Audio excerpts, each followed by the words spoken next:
Each of the special agents of the Federal Bureau of Investigation must be ready and capable to meet any challenge. Dr. Martin Luther King is remembered as the towering figure of the American civil rights movement, a Nobel Peace Prize winner who preached nonviolence and led historic campaigns for racial justice. His assassination on April 4, 1968, at the Lorraine Motel in Memphis, Tennessee, is officially blamed on a lone gunman, James Earl Ray. But for decades, many, including King's own family, have challenged that account, citing long-standing tensions with the FBI, gaps in the evidence, and a disturbing trail of surveillance, sabotage, and silence. Today, growing scrutiny and fresh revelations demand a closer look at whether King's greatest adversary, his own government, played a darker role. The FBI's long campaign against Martin Luther King. It was 50 years ago today, FBI Director J. Edgar Hoover made headlines by calling Dr. Martin Luther King, quote, the most notorious liar in the country.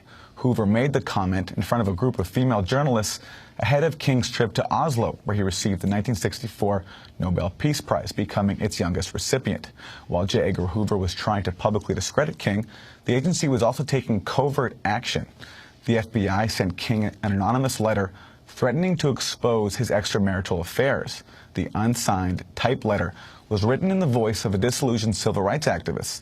The FBI's obsession with Martin Luther King Jr. began not with violence but with surveillance.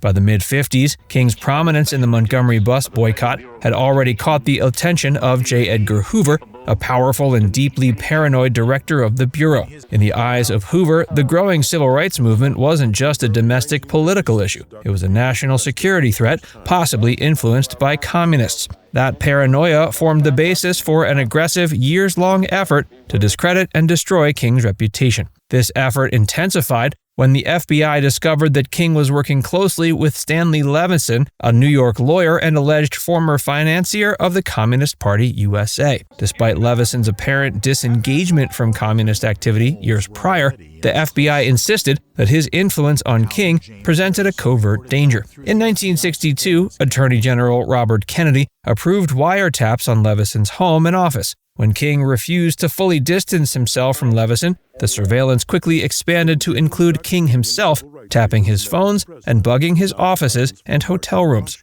Under the umbrella of the FBI's COINTELPRO program, King was painted not as a national hero, but as a liar, womanizer, and threat. As the surveillance deepened, agents began collecting details of King's personal life, particularly his alleged extramarital affairs. But instead of quietly observing, the FBI went further, attempting to use these recordings to blackmail him. The most infamous example was the so-called suicide letter sent anonymously to King along with a tape. The letter urged him to take his own life before the contents of the tape were exposed. While the FBI's goal may have been to discredit King in the public eye, they also tried to demoralize him from within. Senate investigations later discovered that the Bureau never found any evidence King himself was involved in communist activity. Still, instead of targeting alleged communists around him, they chose to systematically dismantle the man at the center of the movement. Hoover's vendetta, cloaked in the language of national security, became increasingly personal and destructive.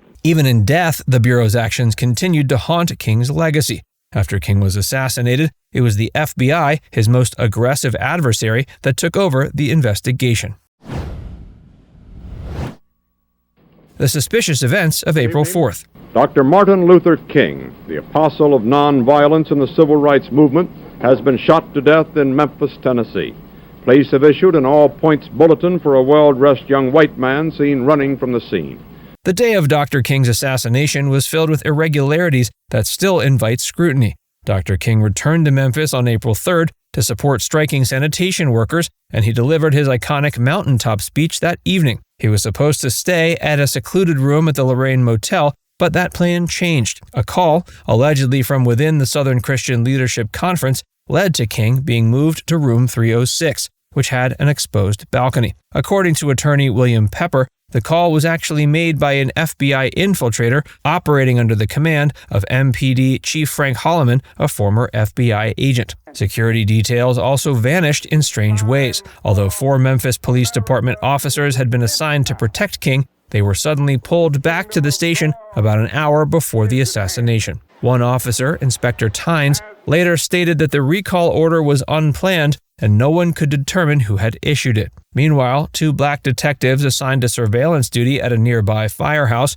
were told to leave the post following a vague threat to their lives. That firehouse notably provided a clear view of the Lorraine Motel. Even more curiously, 2 black firefighters stationed at Fire Station Number 2 were given the day off, and another officer, Detective Ed Reddit, was told to leave his assignment moments before King was killed. The excuse given was that his life was in danger. Yet after the shooting, Reddit never heard anything more about the threat. Whether these withdrawals were coincidental or coordinated remains one of the enduring mysteries surrounding King's death. The location of the shooter also continues to provoke doubt. The official story claims that James Earl Ray fired the fatal shot from a bathroom window in a boarding house across from the motel. But witnesses reported seeing a man in the bushes behind Jim's grill, closer to the motel. Some recalled seeing smoke rise from the shrubbery after the gunshot. Others noted that the brush was cleared the following morning, erasing potential evidence. These inconsistencies, combined with the hasty withdrawal of police presence,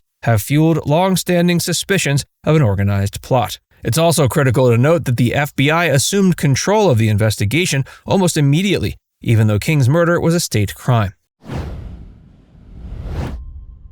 James Earl Ray. Confidence that has been shaken to its very foundation by recent revelations of the extent to which sordid activity on the part of our government in the name of our great people have simply shaken us. The actual findings have never been made fully public. There's never a trial of Ray. He pled guilty. But from what one knows about the case, you've got to think they did a very extensive, sponge-like job, the kind of job they always do. That is, the physical, factual evidence is overwhelming that Ray killed King. James Earl Ray's name is synonymous with King's assassination, but many, including King's own family, have long believed he was not the real killer. According to the official narrative, Ray followed King from LA to Memphis, rented a room above Jim's grill, and fired the fatal shot from a bathroom window before fleeing the scene. He left behind a rifle and several items with his fingerprints, and was later captured in London after fleeing to Europe under a false identity. But Ray's guilt was never tested in court. Under pressure from his lawyer, Percy Foreman, Ray entered a guilty plea and received a 99-year sentence. Just days later, he fired Foreman and recanted, insisting he had been coerced into pleading guilty and he was a pawn in a larger conspiracy. From that point until his death, Ray claimed innocence. King's widow, Coretta Scott King, believed him. In 1997, their son, Dexter King, even visited Ray in prison and told him, "My family believes you." The evidence against him always had holes. For instance, the bullet that struck King could never be definitively matched to the rifle Ray allegedly used. Ray's fingerprints were not found in the room he was said to have occupied. Witness accounts and smoke rising from the bushes near the scene also challenged the location of the supposed shooter. Despite these irregularities, Ray remained in prison for the rest of his life. Even members of the official House Select Committee on Assassinations later expressed doubts about Ray's sole involvement. The infiltration and influence of COINTELPRO. In a memo dated the 30th of August, no later than that, the second person in the FBI, it may have been Sullivan, sends an urgent memo. Every time King made a move to a different city, there were agents who were sent out by the FBI to monitor and surveil him.